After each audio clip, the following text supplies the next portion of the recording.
کہنا کہ کھا رہا ہوں میں ٹھوکر جہاں میں، تم ہی بتاؤ آقا جاؤں بھلا کہاں میں۔ محسوس کر رہا ہوں دنیا ہے ایک دھوکا، مطلب کہ یار سب ہے کوئی نہیں کسی کا، کس کو میں اپنا جانوں کس کا میں لوں سہارا، مجھ کو تو میرے آقا ہے آسرا تمہارا، تم ہی میری سنو گے تم ہی کرم کرو گے۔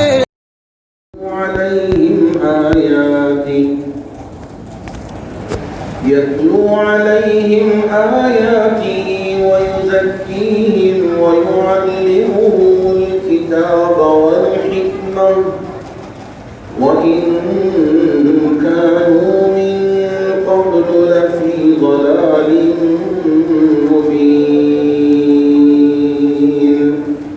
صدق الله العظيم۔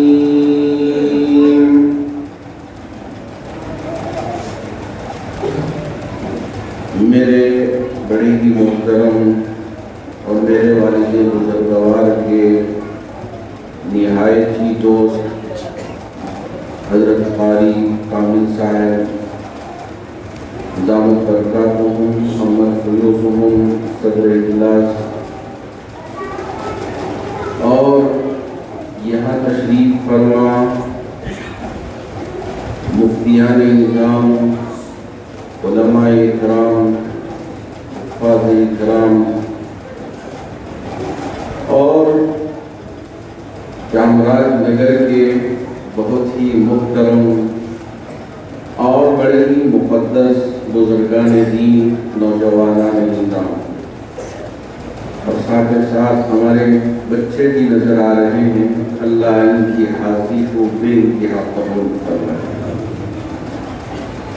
جی ہاں، ساری بڑائی اللہ کے لیے، ساری کبریائی اللہ کے لیے، ساری حمد و ثنا اللہ کے لیے، ساری پاکی اللہ کے لیے، بس ہماری کوئی حیثیت نہیں ہے، ہم بہرے غلام، یہی ہماری حیثیت۔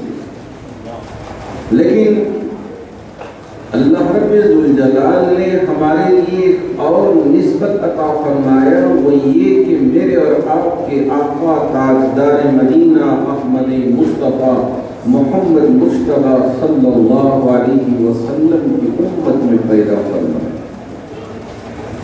یہ اتنا بڑا مقام ہے جسے نہ ہم آپ سوچ سکتے ہیں نہ آپ سوچ سکتے ہیں۔ یہ بن مانگے دولت ملی ہے، ایک ایمان کی دولت اور ایک نبی کے امتی ہونے کی دولت۔ یہ وہ عظیم دولتیں ہیں جس پر ہمیشہ ہم اللہ کا شکر ادا کرنا ہے کہ اے میرے رب، پتہ نہیں کہ ہم کون سی مندر میں گھنٹی بجایا کرتے تھے، یہ ہے کہ بجا کے وہیں رہ جاتے، لیکن تیرا فضل ہے کہ تیرے گھر میں بیٹھ کر اپنی پیشانی کو چھکا کے تجھ سے مانگنے والا بنا۔ یہ اللہ تیرا فضل ہے۔ میرے اور آپ کے آقا تاجدار مدینہ احمد مصطفیٰ محمد مجتبیٰ صلی اللہ علیہ وسلم، جن کے بارے میں اللہ رب ذوالجلال نے قرآن مجید کی مختلف آیات میں الگ الگ انداز سے ذکر فرمایا۔ یہ وہ آیت جس میں یوں ذکر فرمایا کہ لَقَدْ مَنَّ اللَّهُ عَلَى الْمُؤْمِنِينَ، اللہ نے ایمان والوں پر احسان فرمایا۔ کس بات پر احسان فرمایا؟ کہ اس بَعَثَ فِيهِمْ رَسُولًا مِّنْ أَنفُسِهِمْ، اللہ رب ذوالجلال نے انہی میں سے ایک رسول کو مبعوث فرما کر مومنین پر احسان فرمایا۔ یہ جو نبی ہے یہ فرشتوں کی قبیل میں سے نہیں ہے کہ نورانی مخلوق ہے کہ ان کو نبی بنا کر بھیج دیا گیا۔ یہ ہے کہ جنات کی قبیل میں سے بھی نہیں ہے کہ چلو بھائی جن آ گیا حاضر ہو گیا اس کو نبی نہیں۔ اللہ نے انسان کو اشرف المخلوقات بنا کے پیدا فرمایا، تو انسانوں ہی میں سے اللہ نے نبی بنا کر فِيهِمْ رَسُولًا مِّنْ أَنفُسِهِمْ. کیا کریں گے نبی؟ کیا ذمہ داری ادا کریں گے؟ یتلو علیہم آیاتی. اللہ رب ذوالجلال نے میرے اور آپ کے آقا تاجدار مدینہ محمد مصطفیٰ محمد مصطفیٰ صلی اللہ علیہ وسلم کے لیے بطور معجزہ کے قرآن مجید عطا فرمایا، تو وہ قرآن کی آیتیں تمہارے سامنے پڑھ پڑھ کے سنائے کہ تمہاری زندگی میں یہ عمل ہونا چاہیے، تمہاری زندگی کا طریقہ اس پر آنا چاہیے، تم اگر راستہ اختیار کرنا چاہتے ہو تو قرآن کے بتائے ہوئے راستے پہ عمل کرنا چاہیے. یہ نبی نے ہمیں بتلایا ہے، سکھلایا ہے. لیکن آج ہم یہ سمجھتے ہیں کہ قرآن اس لیے دیا گیا تاکہ ہم قرآن مجید کو قرآن خوانی کے لیے استعمال کریں. گھر بنا دیے تو گھر کی اوپننگ کے لیے، دکان تعمیر ہو گیا، تیار ہو گیا تو دکان کی اوپننگ کے لیے، یا یہ ہے کہ کسی بات پہ قسم کھانا ہو تو قرآن کو تھما دیتے ہیں، کھاؤ قسم. جی ہاں، یہ تو بڑی مقدس کتاب ہے، آنکھوں سے لگانے والی کتاب ہے، دل سے لگانے والی کتاب ہے. اگر ہم اپنے مکان کی اوپننگ سے پہلے قرآن کی تلاوت کرتے ہیں تو یقیناً برکت آئے گی. دکان کی اوپننگ سے پہلے اگر قرآن کی تلاوت کرتے ہیں تو برکت آئے گی، اس میں کوئی برائے نہیں ہے. لیکن مسلمان فقط اسی کے لیے قرآن اترا ہے یہ تصور کر کے بس بڑی عزت کے ساتھ، عظمت کے ساتھ اوپر رکھ دے. نہ قرآن پڑھنا چاہتے ہیں، نہ قرآن پہ مذاکرہ ہوتا ہے، نہ قرآن کے آیتوں میں بحث و مباحثہ ہوتا ہے کہ یہاں یہ آیت ہے، وہاں وہ آیت ہے. اللہ کے رسول علیہ الصلوۃ والسلام نے حضرات صحابہ کے سامنے جب قرآن کی آیتیں پڑھ پڑھ کے سناتے تو صحابہ آپس میں بحث کرتے کہ دیکھو یہاں یہ حکم ہے، وہاں وہ حکم ہے، وہاں اس طرح سے ذکر کیا گیا ہے، یہاں اس طرح سے ذکر کیا گیا ہے. یتلو علیہم آیات. اور کیا کیا نبی نے؟ وَيُزَكِّيهِمْ. احسان جو فرمایا مومنین پہ اس لیے کہ یہ مومنوں کا تزکیہ کرتے ہیں، انسانوں کا تزکیہ کرتے ہیں، ان کے دل کے اندر کی کدورت کو نکالتے ہیں اور ان کے اندر کی دشمنیوں کو نکال کر بھائی بھائی بنانے کا مشن لے کر دنیا میں تشریف لے کے آئے. آپ کے آنے سے پہلے آپ کو پتہ ہوگا شاید کہ باپ مر رہا ہوگا، مرتے وقت کیا وصیت کر کے مرتا تھا. آپ کے علم میں ہوگا کہ ہاتھ کو ہاتھ میں لے کے کہا کرتا تھا کہ دیکھو فلاں کے خون کو کبھی معاف نہ کرنا جب تک تم اس کا خون نہ بہا دو گے، چین و سکون سے نہ پڑے. یہ عہد ہوا کرتا تھا خون کے پیاسے کہ یہ میرا دشمن ہے، دشمنی نبھانا. دشمنی نبھانے کے لیے مرنے سے پہلے باپ اور رشتہ دار وصیت کر کے مرتے تھے. میرے نبی نے فرمایا کہ یہ وصیت غلط ہے کہ آپس میں بھائی بھائی بن جاؤ، یہی میری تعلیم ہے. وہ یزکیہم. جی ہاں، ایسے بھائی بھائی اللہ کے رسول علیہ الصلوۃ والسلام نے بنایا کہ جن کی مثال پوری دنیا میں کبھی نہیں مل سکے. کیا کیا آپ نے کہ وہ کہ جب مدینے کو ہجرت کر کے گئے میرے اور آپ کے آقا تاجدار مدینہ محمد مصطفیٰ محمد مصطفیٰ صلی اللہ علیہ وسلم، تو آپ نے کیا کہ یہ بھائی آپ کی یہ بھائی ہجرت کر کے آئے ہیں، آپ انصار ہیں، یہاں رہنے والے ہیں، آپ کے یہ بھائی حضرت عبدالرحمن بن عوف وہ صحابی تھے کہ ان کے ساتھ جو رشتے میں آئے بھائی ان کو بنایا گیا تو میرے محبوب نبی نے انہوں نے سوچا کہ یہ میرے محبوب نبی کا بنایا ہوا بھائی ہے، اس سے بڑھ کر اور کیا بھائی چاہتی ہو سکتی ہے. آؤ میرے دو بیویاں ہیں، ان دو بیویوں میں سے ایک کو طلاق دے دیتا ہوں، عدت کی گزرنے کے بعد آپ اس سے نکاح کر لیں. مدینہ المنورہ میں میرے دو باغ ہیں، ان دو باغ میں سے جو آپ پسند فرمائیں گے آپ اسے رکھ لیں، دوسرا باغ میرے لیے چھوڑ دیں. اگر ہم پر آپ وہاں ہوتے تو کیا کرتے؟ وہ موقع ملا ہے، چلو بیوی بھی مل رہی ہے اور چلو باپ بھی مل رہا ہے، آرام سے۔ میں بہت سارے وہ نوجوان جو آٹو ڈرائیور کے کام یا کارپینٹر کے کام یا پلمبنگ کے کام یا اس طرح کے جو کام کرتے ہیں کہ ہفتے میں 2 دن اگر کام کر لیے تو وہ 2 دنوں کی کمائی وہ 1 مہینہ بھی چلانے کے لیے تیار ہو جائے۔ کتنے سستر یا میرے اللہ، یہ طریقہ نہیں ہے۔ حضرت عبد الرحمن بن عوف نے یہ نہیں کہا وہ مل رہا ہے مفت میں، بیوی بھی مل رہی ہے دے دو، اور باپ بھی مل رہا ہے دے دو، باہر کا قصہ بات دیکھا جائے گا۔ کیا کہا حضرت عبد الرحمن بن عوف نے اپنے دینی بھائی سے؟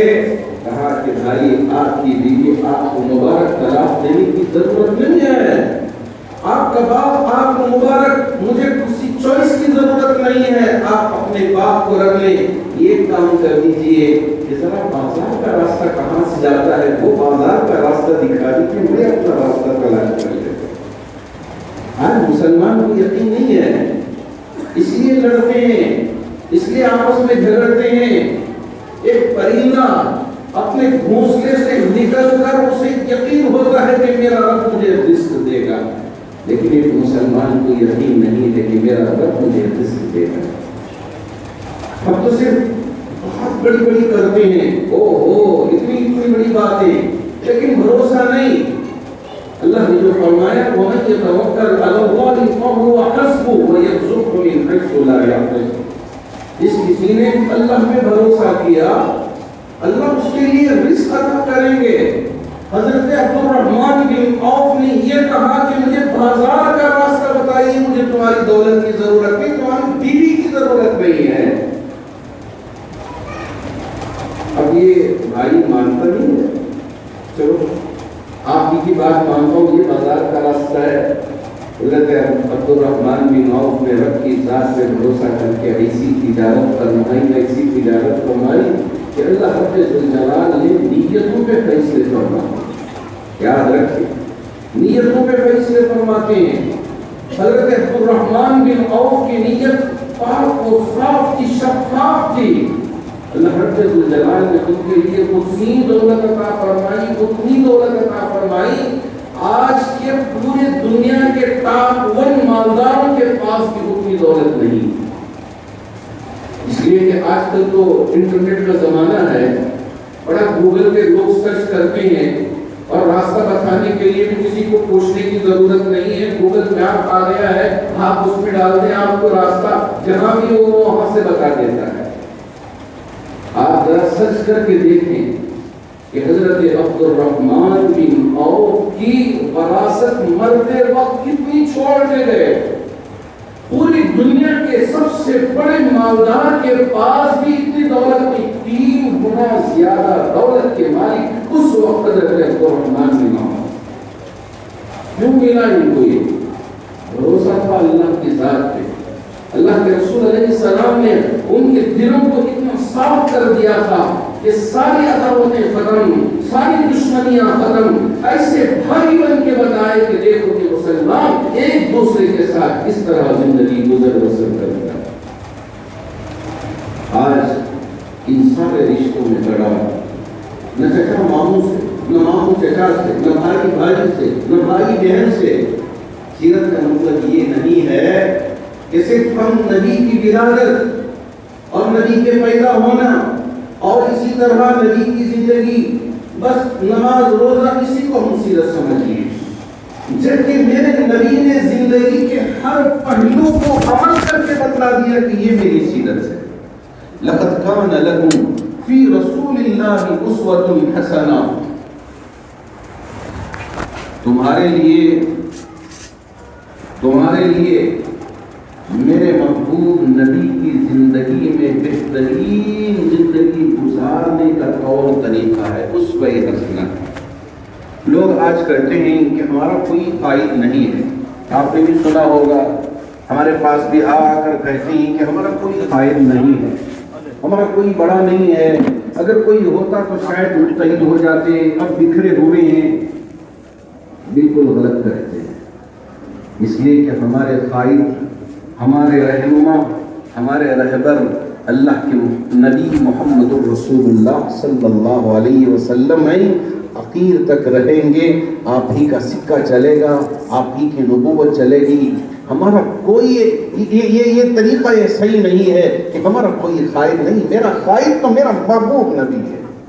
اگر ہم ان کی سیرت پہ عمل کر لیتے ہیں، آپ نے زندگی کے ہر پہلو کو ذکر کر کے بتایا کہ تمہاری زندگی میں اگر بچپنا ہو تو یہ طریقہ آئے، اگر ذرا ٹین ایج میں پہنچتے ہیں تو تمہاری زندگی یہ ہو، اگر جوانی آئے تو تمہاری زندگی کا طور طریقہ یہ ہو، اور اس کے بعد پورے شباب میں ہو تو یہ طریقہ ہے، اور اگر بڑھاپے میں آئے تو تمہارے لیے یہ طریقہ ہے۔ میرے محبوب نبی نے زندگی کے ہر پہلو پہ بیان کر کے بتا دیا کہ یہ زندگی گزارنے کا طریقہ۔ اگر ہم عمل نہیں کرتے، اگر ہم چھوڑ دیتے ہیں، تو اس میں ہمارا قصور ہے یا کسی اور کا قصور ہے؟ اللہ کے رسول علیہ السلام نے ہمارے لیے ساری چیزوں کو ذکر فرمایا کہ یتلو علیہم آیاتی ویزکیہم ویعلمہم الکتاب والحکمہ۔ اللہ رب ذوالجلال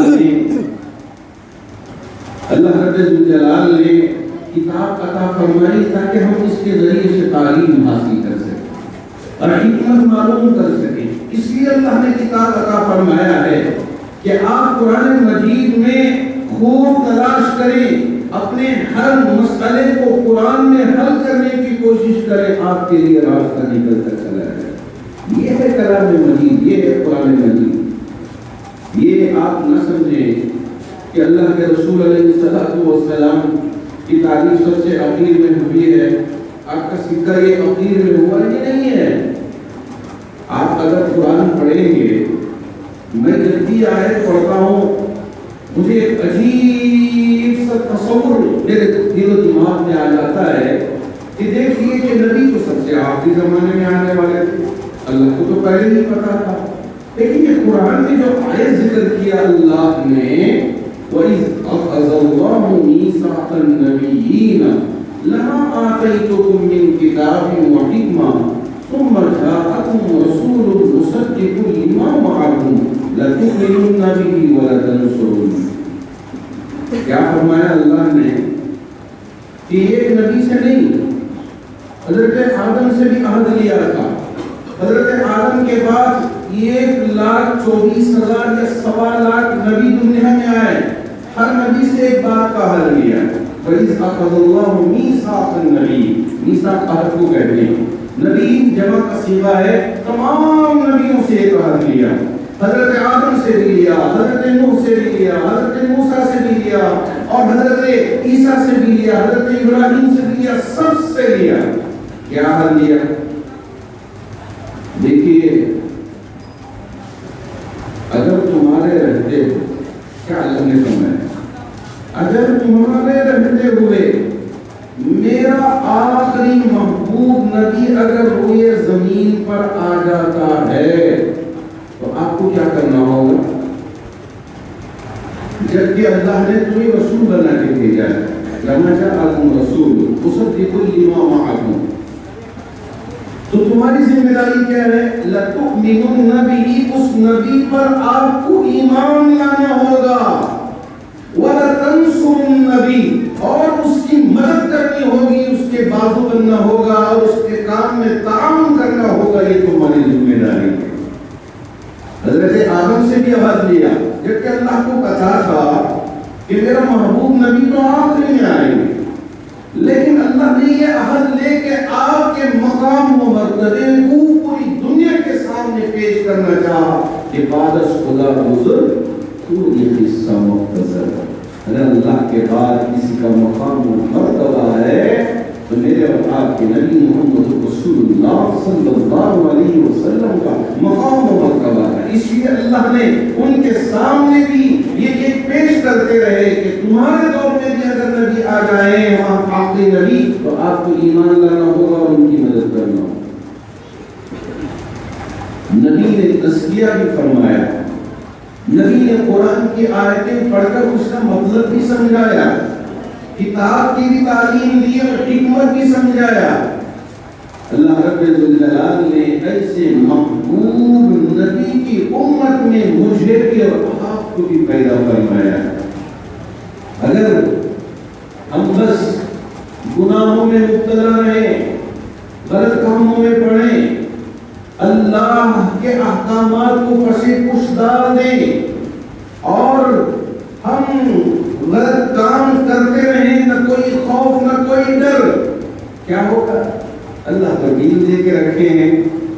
جیسے ایک امتحان کا ہے، ابھی طالب علم میرے سامنے بیٹھا ہے، اب یہ امتحان لکھ رہا ہو تو اس وقت جو اس پر سپروائزر ہوں گے بچے سے یہ نہیں کہیں گے کہ بیٹے یہ لکھ وہ لکھ یہ کر وہ کر، اس کو اختیار دے دیا گیا 3 گھنٹے تیرے، قلم تیرا، پرچہ تیرا، اگر تو لکھتا ہے تو تجھے کامیابی ملے گی، اگر تو نہیں لکھتا ہے تو کوئی کامیابی نہیں ملے گی۔ اسی طرح اللہ اب وہاں جا کر یہ نہیں کہیں گے کہ کیوں نہیں لکھ رہا ہے، اگر کیوں خاموش بیٹھا ہوا ہے، اب یہ کیا لکھ رہا ہے، وہ کیا لکھ رہا ہے، یہاں کوئی سوال نہیں ہوگا۔ سپروائزر فقط دیکھتا رہے گا، لکھنا ہو تو لکھ لے، نہ لکھنا ہو تو کوئی بات نہیں ہے۔ اسی طرح زندگی بھی ہماری ہے، اگر ہم اچھے کام کرتے ہیں تو کرتے رہیں، اگر غلط کام کرتے رہیں، یہاں کوئی ہم سے سوال نہیں ہوگا کہ یہ غلط راستے پر کیوں جا رہے ہو، یہ شراب کیوں پی رہے ہو، یہ زنا کیوں کر رہے ہو، یہ ننگا ناچ کیوں ناچ رہے ہو، یہ بے شرمی کیوں کر رہے ہو، یہ بے حیائی کیوں کر رہے ہو، کسی طرح کا کوئی سوال نہیں ہوگا،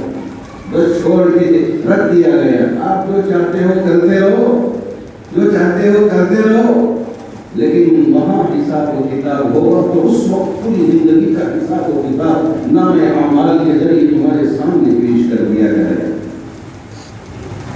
اللہ کے رسول علیہ الصلوۃ والسلام نے یہ ہمارے لیے ایمان کی دولت سے مالا مال فرمایا ہے۔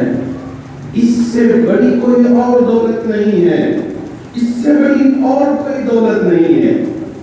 جی ہاں، اگر پوری دنیا میں جتنی دولت ہے اور جتنے خزانے ہیں اور جتنی چیزیں ہیں سب لا کے ہمارے سامنے رکھ کے کہیں کہ ایمان کا سودا کر لو، ایمان چھوڑ دو، یاد رکھیں کہ ہم ایمان کا سودا نہیں کریں گے، بس دولت کو بول دیں گے کہ تیری کوئی ضرورت نہیں۔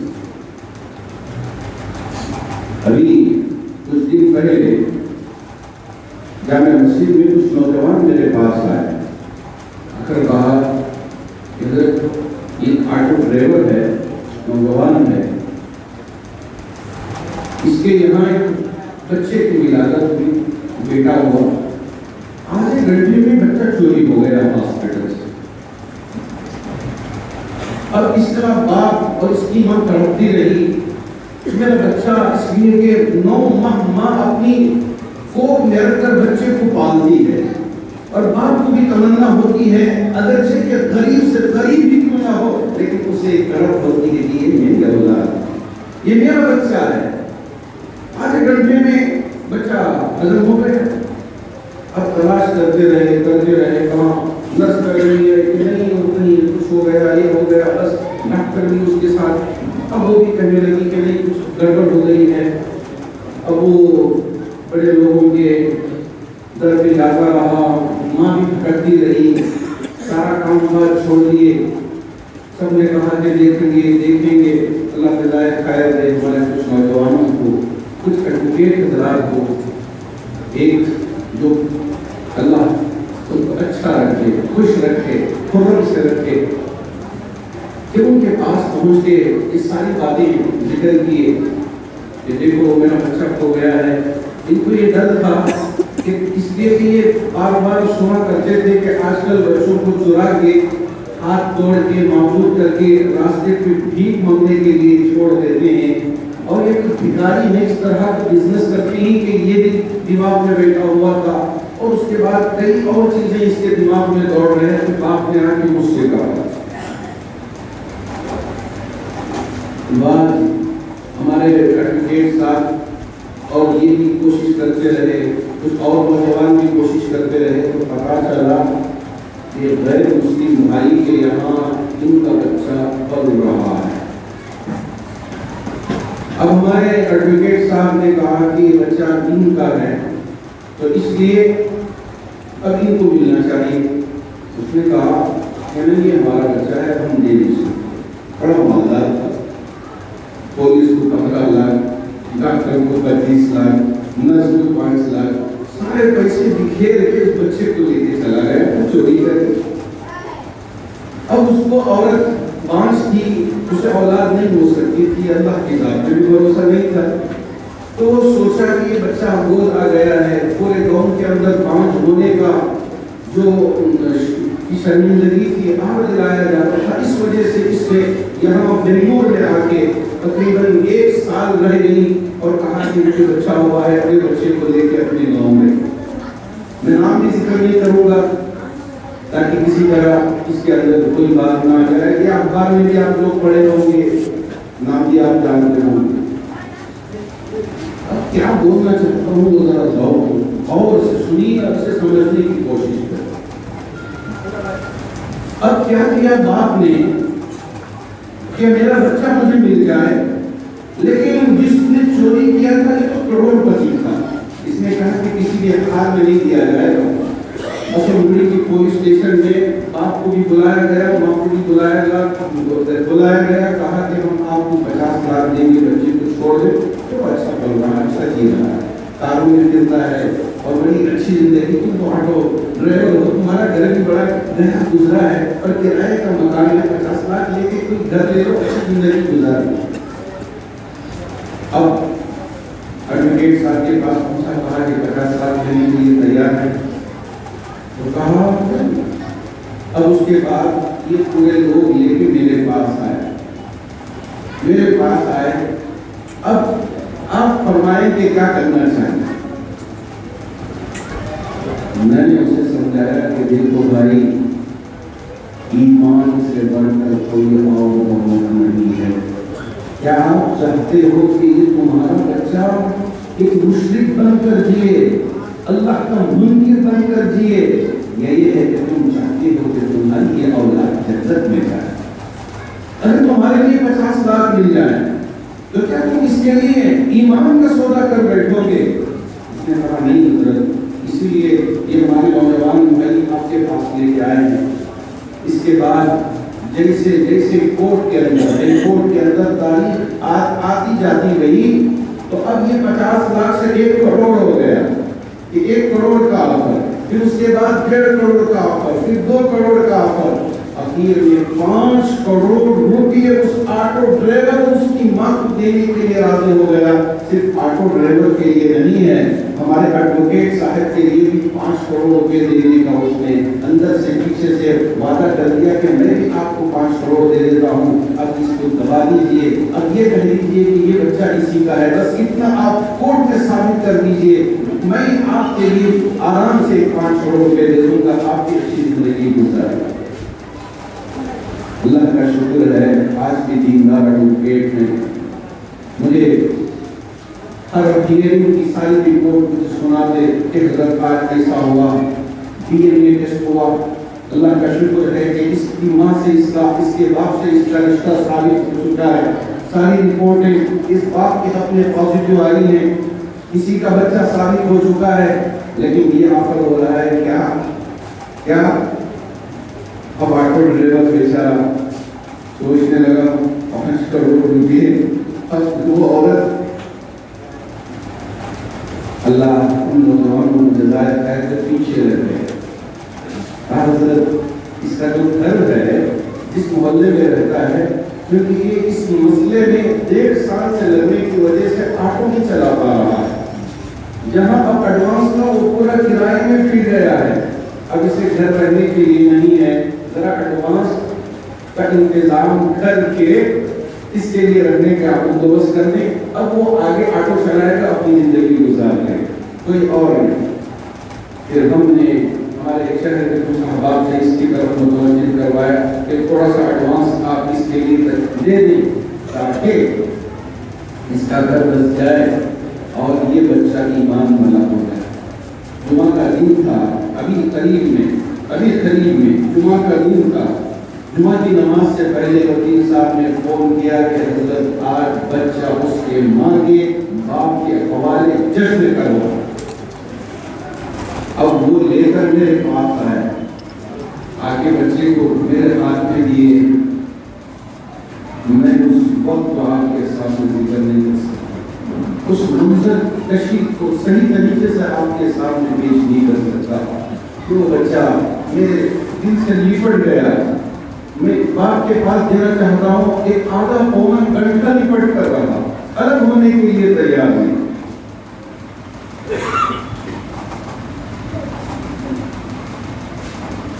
یاد رکھیں کہ ایمان سے بڑھ کر کوئی اور دولت نہیں کہ 5 کروڑ مل کر ختم ہو جائیں گے، اس سے ایمان برباد ہو جائے گا۔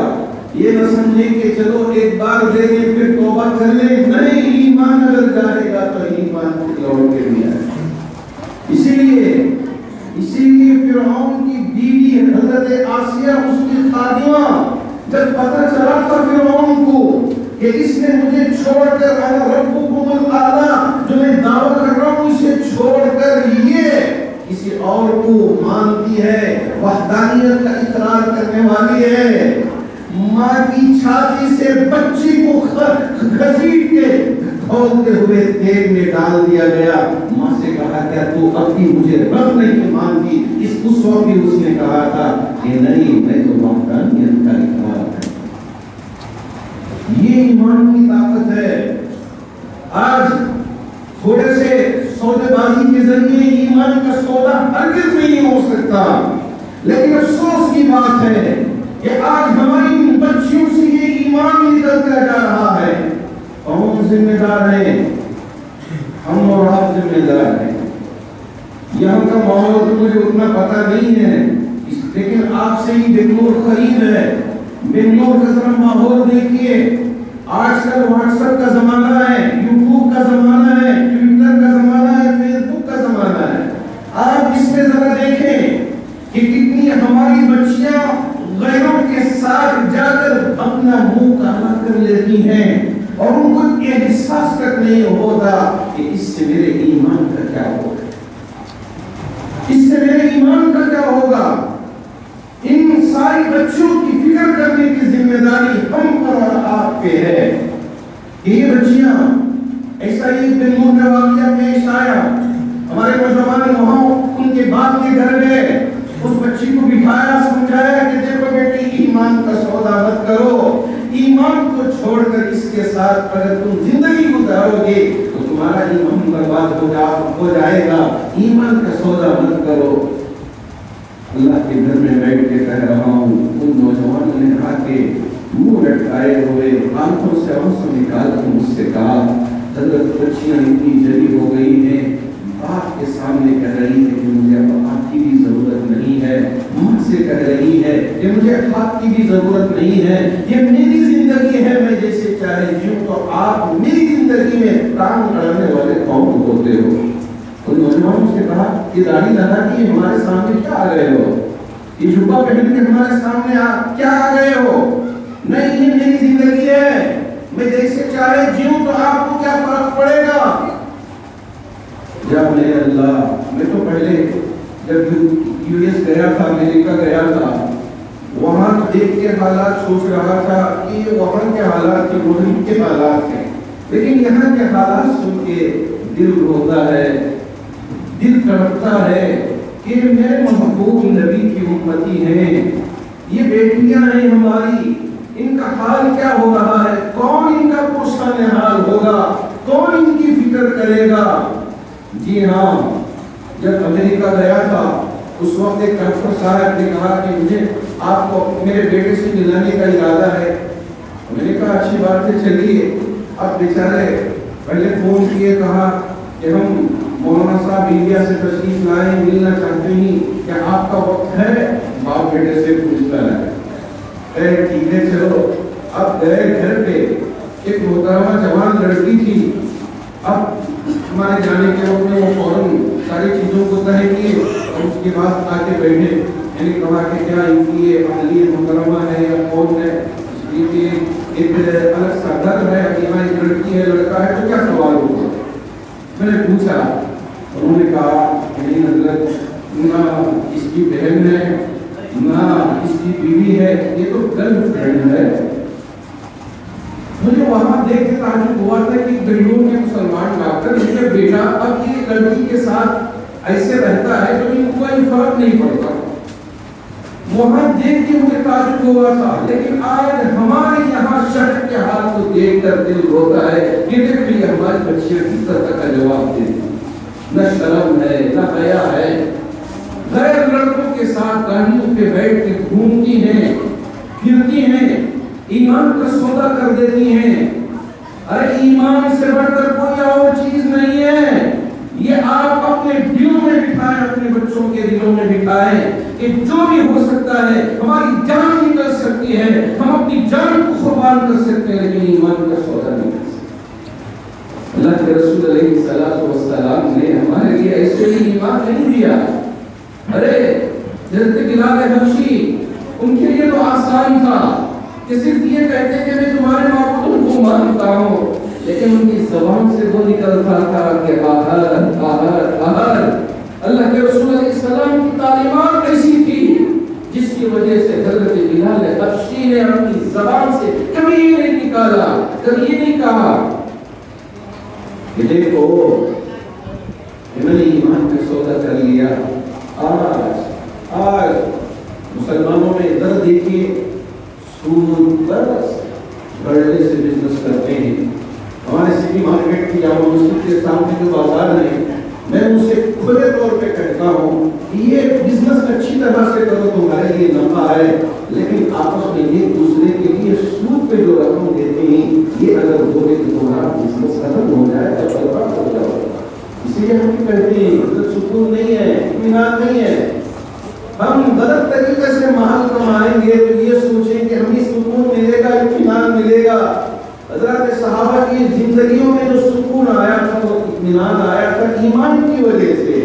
نبی علیہ الصلوۃ والسلام کی تعلیمات پر عمل کرنے کی وجہ سے اللہ رب الجلال نے آپ کے لیے وہ سکون عطا فرمایا تھا. لیکن آج یہ لوگ سود پہ بھی لیتے ہیں, اور اگر ماں باپ بوڑھے ہو گئے ہوں, آج کل کا زمانہ یہ ہے حضرت ہمارے لیے تو بزرگوں کا گھر چاہیے, اس لیے کہ ان کا کوئی انسانی حال نہیں ہے. بیٹا ذرا پڑھا لکھا ہے, باپ کا خیال نہیں رکھ سکتا, باپ کی خدمت نہیں کر سکتا, اس لیے اسے لے جا کے کہیں بزرگوں کے گھر میں ڈال دیں. بزرگوں کے گھر میں ڈال دیں.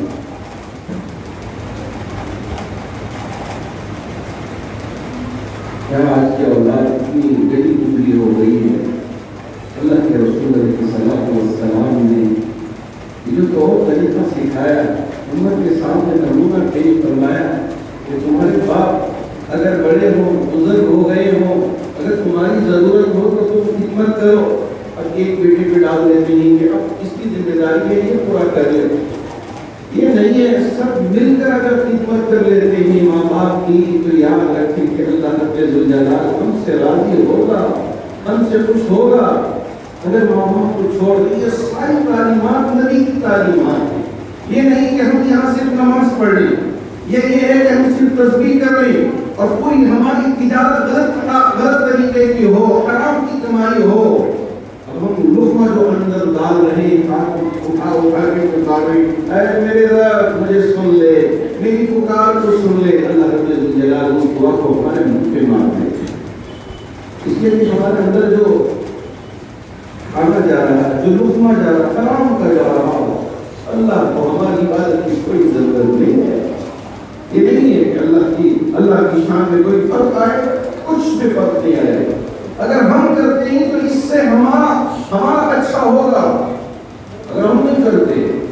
جی ہاں, نبی نے اگر اللہ سے یہ عرض کر لیتے کہ اے میرے اللہ میرے لیے آسمان سے دسترخوان اتار دے, یہ کہتے کہ یہ جو پہاڑی سے سونے کے بنا دے, یہ ہے کہ میرے لیے محلات آسمان سے اتار دے, جو بھی دعا کرتے اللہ اس کو پورا کر دیتے. لیکن نبی نے ایسا نہیں کیا. آپ نے ایسی زندگی گزار کے بتا دیا میری امت کے لاکھوں کروڑوں افراد ہوں گے جن کے لیے ایسا جینا نصیب ہوگا کہ وہ کیسے جیے, ان کے لیے بھی نمونہ پیش کر دیا. یہ کیا کیا؟ جب حضرت عمر فاروق کا زمانہ تھا, لوگوں کے پاس اچھا مال آیا, اچھی زندگی گزر بسر کر رہے تھے، ان کا رہن سہن اچھا ہو گیا، تو آگے دیکھا کہ بہت گئے گزرے بستر میں سوتے ہیں، آپ کا لباس بہت پرانا پھٹا اور آپ کا کھانا بھی صرف ایک سوکھی روٹی، جبکہ خلیفۃ المسلمین ہیں، ایسا رہتے ہیں۔ لوگوں نے سوچا کہ عمر سے گزارش کرے، لیکن عمر بڑے سخت، بڑے غصے والے، اس لیے کسی کو ہمت نہیں ہو رہی۔ آپ کی جو بیٹی تھی حضرت حفصہ اور اللہ کے رسول علیہ السلام کی چہیتی بیوی حضرت ام عائشہ، ان دونوں کا انتخاب کیا کہ دونوں کو حضرت عمر کے پاس بھیجیں اور گزارش کروائیں کہ دیکھیں کہ آپ کا گھر اچھا بنا دیں گے۔ کون؟ صحابہ یہ کہہ رہے ہیں کہ آپ کا گھر اچھا بنا دیں گے، آپ کا بستر اچھا کر دیں گے، آپ کے کھانے کے لیے اچھا انتظام کر دیں گے۔ یہ گزارش کرنے کے لیے حضرت حفصہ اور حضرت ام عائشہ کو بھجوایا، دونوں گئی۔ ام عائشہ خاموش رہی، حضرت حفصہ متکلم بن گئی، کہا ابا صحابہ سے چاہتے ہیں، ہم بھی چاہتے ہیں، اس لیے کہ اچھا ہو گیا ہے، ابھی بھی آپ اسی طرح بڑے ٹیبل والے کپڑے اور بالکل رہنا گزرا بستر یہ کہ اچھا ہو جائے۔ حضرت عمر فاروق نے کیا جواب دیا؟ حضرت عمر فاروق نے فرمایا میں عائشہ سے کچھ نہیں کہوں گا، لیکن تم بیٹی ہو اس لیے تم سے کہہ سکتا ہوں، بیٹی مجھے یہ بتا دو کہ تمہارے سرتاج، تمہارے شوہر، دونوں جہاں کے رحمت للعالمین، ان کا بستر کیسا تھا مجھے بتا دے، میرے اچھا بستر کر لو۔ حضرت حفصہ رضی اللہ تعالیٰ عنہ نے فرمایا پتا میرے سرتاج کا بستر یہ تھا کہ ایک ٹاٹ تھا جسے میں بچھا دیتی تو اس پر صاحب آ کے لیٹ جاتے۔ ایک دن ایسا ہوا کہ اس بستر کو تاکہ میں سوچنے لگی کہ ایک اگر بچھاتی ہوں تو ہاتھ کو تکلیف ہوگی، اس لیے میں نے اسے ذرا تہ کے 2 حصوں میں لگا کے بچھا دیا۔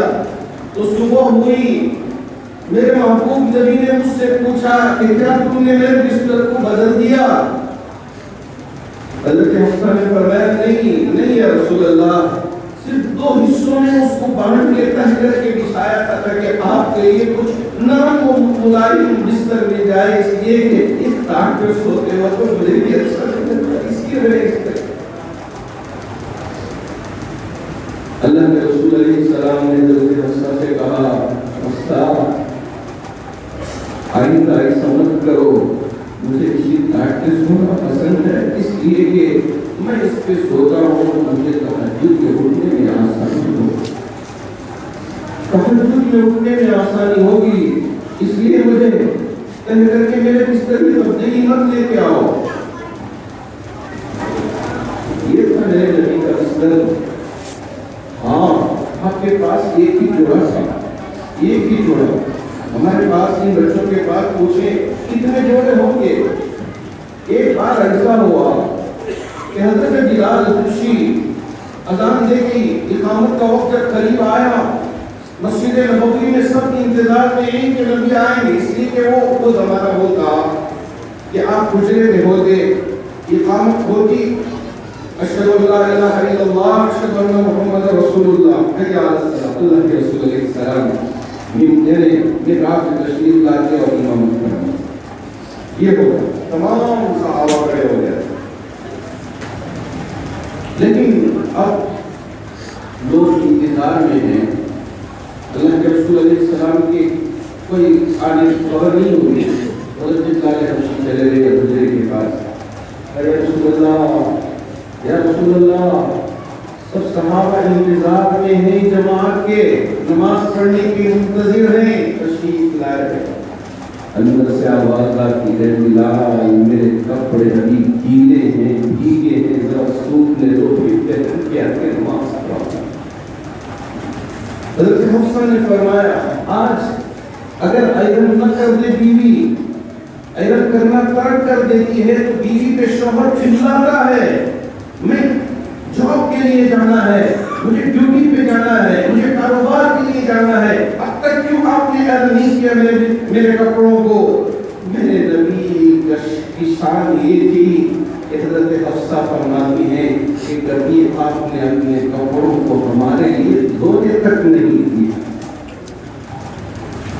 یہ تھی نبی کی شان۔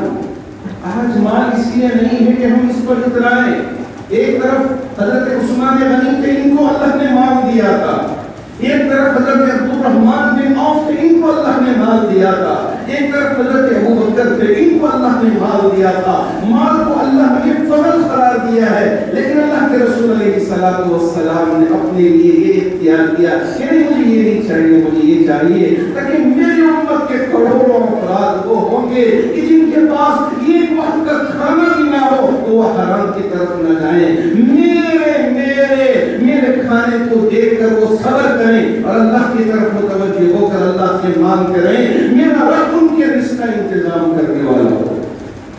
اس لیے آپ نے اس طرح کی زندگی کو پسند فرمایا۔ ارے قال عیسی ابن مریم اللہم ربنا انزل علینا مائدۃ من السماء تكون لنا عيدا لأولنا وآخرنا وآية منك وارزقنا وأنت خير الرازقين۔ اگر اللہ چاہتے عیسیٰ کی دعا پہ آسمان سے دسترخوان بھیج سکتے ہیں تو کیا نبی کی دعا پہ احد کے پہاڑ سونا نہیں ہو سکتے تھے؟ محل آپ جنت سے نہیں اتارا جا سکتا تھا، سب کچھ ہو سکتا تھا، لیکن آپ نے پسند نہیں فرمایا۔ حضرت حفصہ سے پوچھا کیا میرے محبوب نبی پیٹ بھر کے کھایا کرتے؟ پیٹ بھر کے کھایا کرتے؟ اس سوال پہ حضرت حفصہ اٹھ گئی، کہا ابا میرے نبی کا کھانا یہ ایسا تھا کہ دن میں ایک مرتبہ ایک کھجور بھی ملتا تو اسی پر کھا کا پورا دن ہو جاتا۔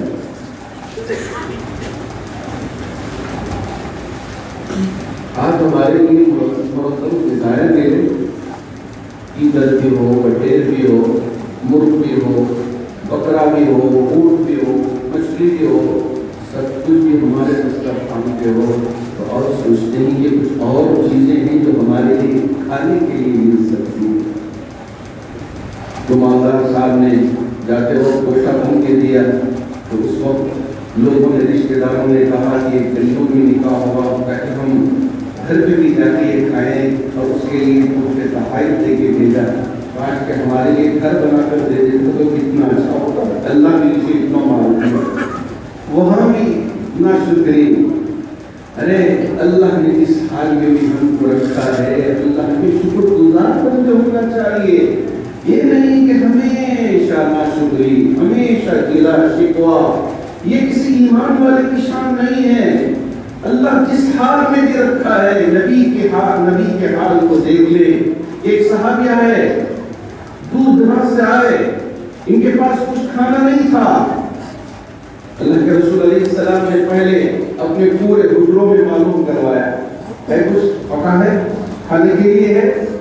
سب حجروں سے یہی جواب ملا، ہمارے گھر میں کچھ نہیں ہے یا رسول، ہمارے گھر میں کچھ نہیں، ہمارے گھر میں سارے حجروں سے یہی جواب ملا۔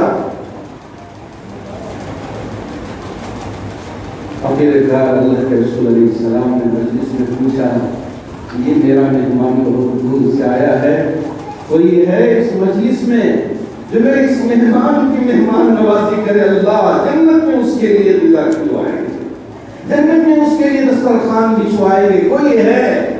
ایک صحابی اٹھے، کہا یا رسول اللہ یہ نعمت مجھے دے دیں، یہ اعزاز مجھے مل جائے، آپ میرے ساتھ کر دیں۔ اب لے کے گئے، بیوی سے پوچھا ہے کچھ؟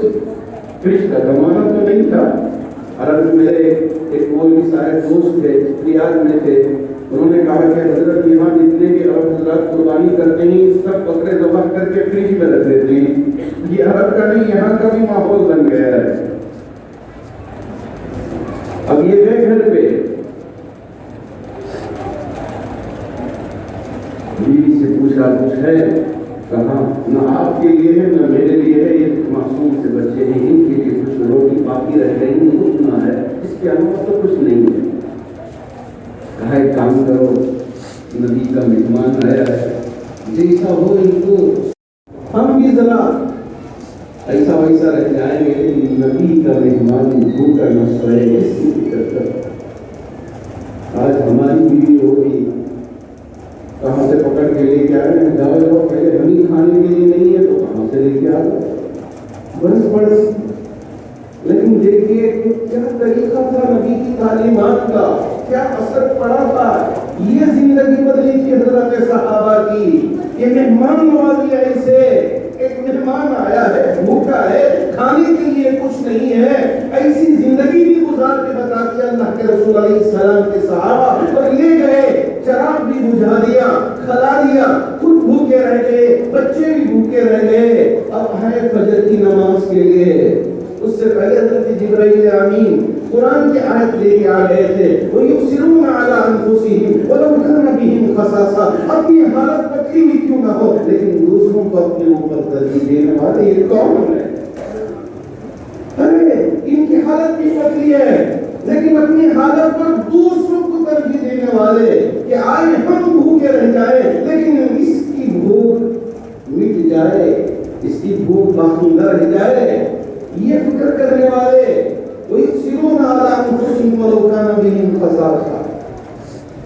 آج بھائی کی ترقی سے بھائی چلتا ہے، وہ بڑا بزنس کر لیا ہے، اس کا دکان ہو گیا ہے، اس کا بیٹا ڈاکٹر ہو گیا ہے، اب چلو اس کو کسی طرح بدنام کرو، گراؤ، ہمارا حق نہیں چلے گا۔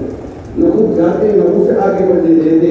اللہ ایسے لوگوں کو ایسا بدنام کر دیتی ہے، ایسا نیک و نابود کرتی ہیں کہ دنیا کے لیے ایسے لوگ عبرت بن جاتے ہیں، اللہ چھوڑ دیتے ہیں۔ یہ صحابہ میں تبدیلی آئی۔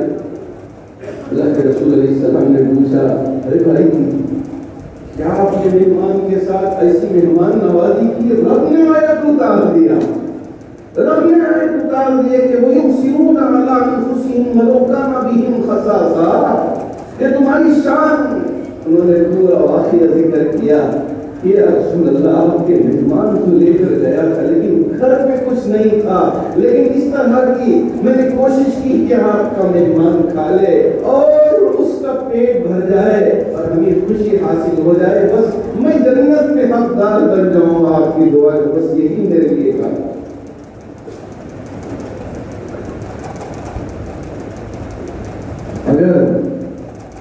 اگر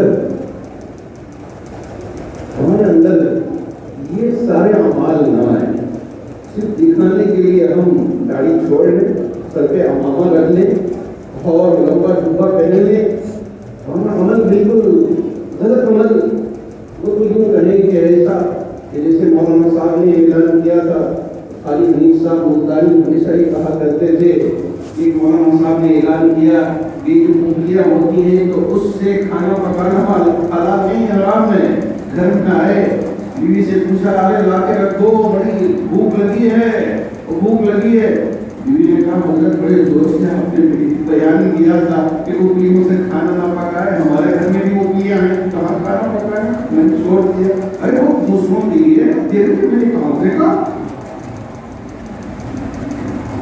اگر یہ ہمارے اندر ہو، خود ہم عمل کریں، ہمارے اندر ایک تبدیلی آئے، اللہ کے نبی کی سیرت آئے، اللہ کے نبی کا اسوہ حسنہ آئے، یہاں بھی ہم کامیاب، آخرت میں بھی کامیاب۔ یہ نہیں ایک تو دوسری طرف آپ کی جو ازواج مطہرات، آپ کی بیٹیاں، ان کے ساتھ کا رشتہ، اور جتنی عورتیں تھیں مومن عورتیں، ان کے ساتھ کا رشتہ اللہ کے رسول علیہ السلام نے امت کے لیے نمونہ پیش فرمایا۔ یہ دیکھو بیویوں کے ساتھ تو کیسے رہیں، بیٹیوں کے ساتھ پیش آئے تو کیسے پیش آئے، نوازوں کے ساتھ بچوں کے ساتھ آئے تو ان کی تربیت کیسے کریں۔ حضرت حسن حضرت حسین چھوٹے سے بچے، اب یہاں مدینے کے شہر مدینے مسجد نبوی کے شہر میں کھجور پڑا ہوا ہے، آپ علیہ السلام کو پتا تھا کہ یہ صدقے کا کھجور ہے۔ اب چھوٹا جو بچہ ہوتا ہے اب اسے تو کھانے کی فکر ہوتی ہے، اٹھا لیا منہ پہ رکھ دیا، بالکل چھوٹی سی عمر حضرت حسن تھے، حضرت حسین تھے، اللہ کے رسول علیہ السلام کی نظر پڑ رہی تو فوراً دوڑتے ہوئے اپنی انگلی کو ان کے منہ میں ڈال کے باہر کھجور نکال کے کہا یہ آل رسول کے لیے صدقے کی کھجور حرام۔ اتنی تربیت فرمائی۔ اگر ہم اپنی اولاد کو یوں سوچے کہ جب وہ غلط کام کرتا ہے تو غلط کام کرنے دے۔ ایک باپ میرے پاس آیا، آ کے رونے لگا، حضرت میرے بچے کو میں نے بڑی کالج میں داخلہ دلوایا، میں سوچا کہ میرا بچہ آگے چل کر پرورش پائے گا، نام روشن کرے گا۔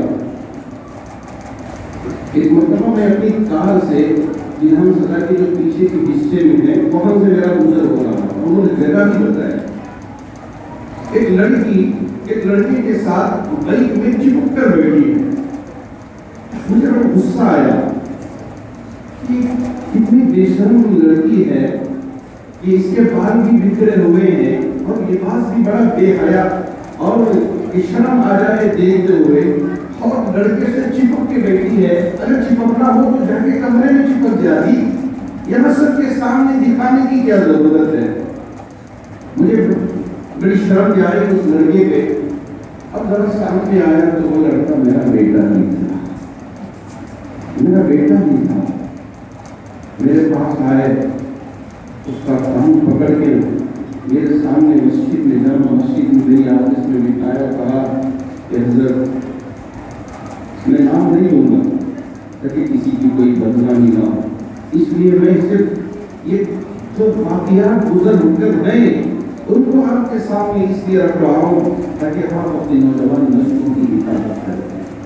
کان پکڑ کے لے کے آئے اور کہا کہ اس نے اس طرح کی حرکت کی ہے، میں اس اچھی کالج میں اس لیے داخلہ دلوایا تاکہ یہ اچھا سے پڑھے، میرا نام بھی روشن کرے، میرے خاندان کا بھی نام روشن کرے، اپنا بھی نام روشن کرے۔ یہ نام اس طرح سے روشن کر رہا ہے کہ دین کا سودا کر رہا ہے، نبی کی سنتوں کا مذاق اڑا رہا ہے، نبی کے طریقے کو اس طرح سے بازار میں بیچ رہا ہے، مجھے پسند نہیں آیا۔ اس نے مجھ سے کہا کہ مجھے بہترین گاڑی چاہیے، اس لیے کہ میرے دوستوں کے پاس سب سے بہترین بائکس ہیں، میں نے اسے بائک دلا دیا، KTM اس طرح کی بائک میں نے دلا دیا۔ موبائل فون آئی فون کی گزارش کی کہ میرے دوستوں کے پاس بہترین فون ہے، میں نے آئی فون جو سب سے بہترین اس وقت کا لیٹسٹ ماڈل تھا میں نے اسے دلا دیا، اور اس کے کپڑے میں نے بہترین کپڑے دلوائے، لیکن اس کے ایمان کا سودا کروانا یہ میرے لیے منظور نہیں ہے۔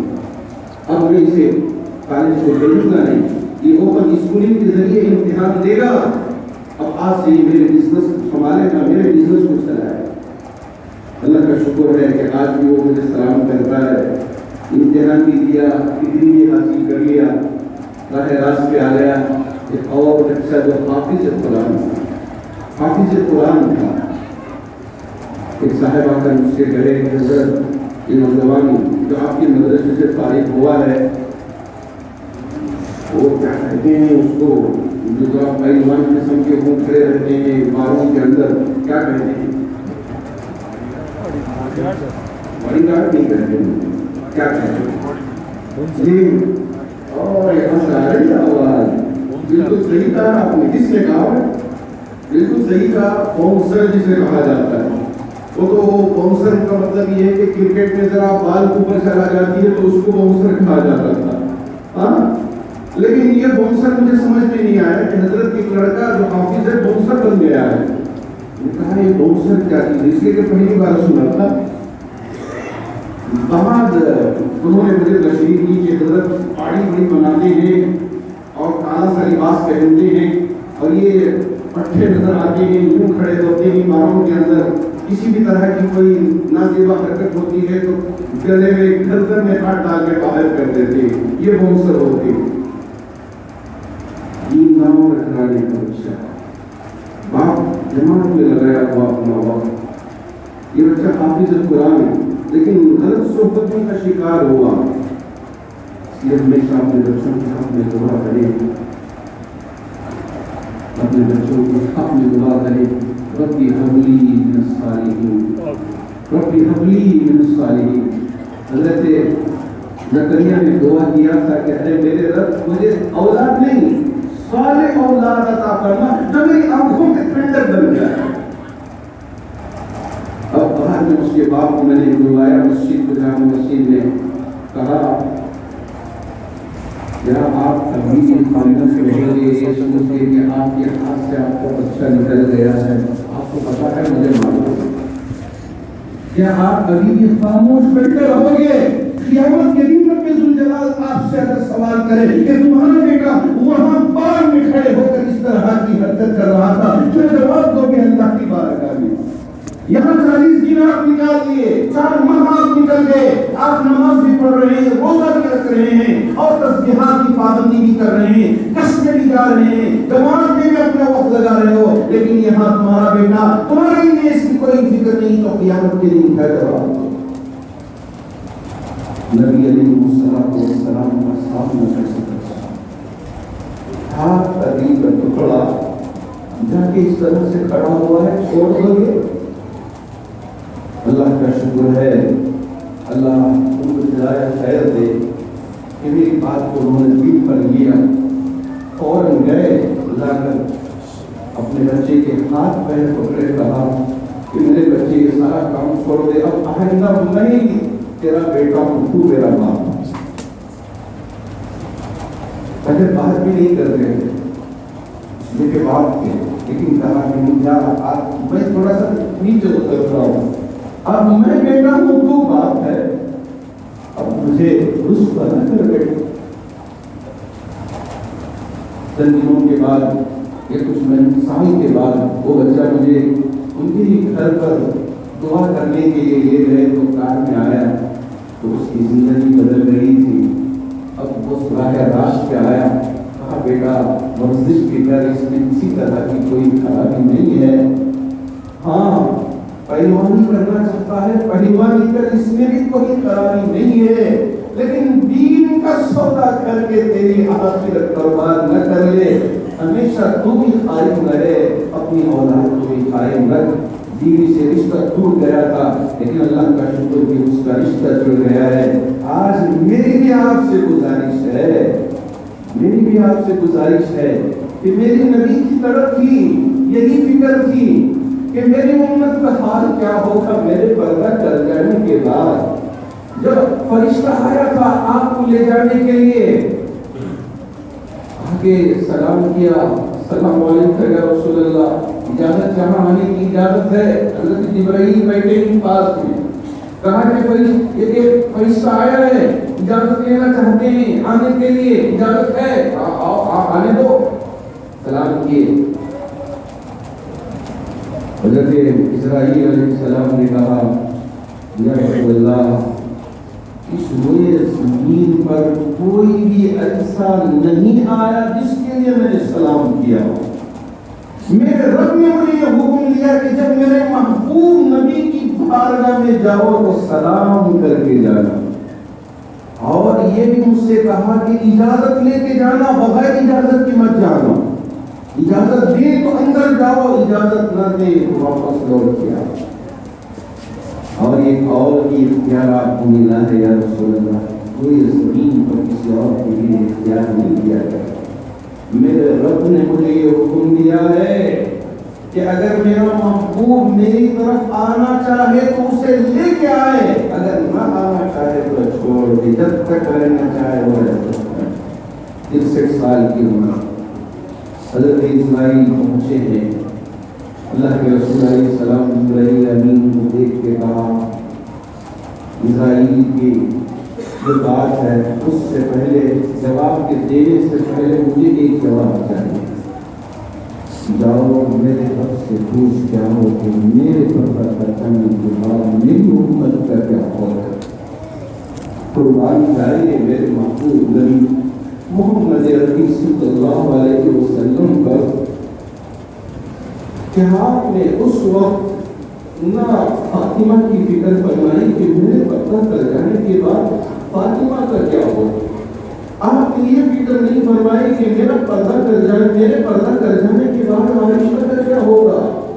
آپ نے یہ نہیں فکر فرمائی کہ جب کہ آپ کو دکھا دیا گیا تھا کہ کربلا میں حسین شہید ہوں گے، حسن کو زہر دیا جائے گا، دکھا دیا گیا تھا۔ آپ نے آخری وقت میں ان کی فکر نہیں کی۔ حضرت جبرائیل امین سے یہی پوچھوایا کہو خوش کیا ہو کہ میری امت کر جانے کے بعد میری امت کر کیا ہو؟ کیا امت کا حق نہیں ہے؟ کیا امت کا حق نہیں ہے کہ آپ کی جو فکریں تھی وہ اس پر خود ہم عمل ہوں اور دوسروں تک کے پہنچانے کی کوشش کریں؟ تو امت کا حق ہے۔ حضرت جبرائیل امین گئے، آگے جواب دیا جیسا اور نبیوں کی امتیوں کو ان کے غلط کام کرنے کی وجہ سے ایک ہی وقت میں پوری امت کو ہلاک کر دیا گیا، اس طرح آپ کی امت کو ایک ہی وقت میں ہلاک نہیں کیا گیا۔ اللہ نے خوشخبری سنایا کہ حضرت ابراہیم سے کہا اب میں میرے رب سے ملنا پسند کرتا ہوں، اب میں میرے رب سے ملنا پسند کرتا ہوں۔ یہ فکر تھی۔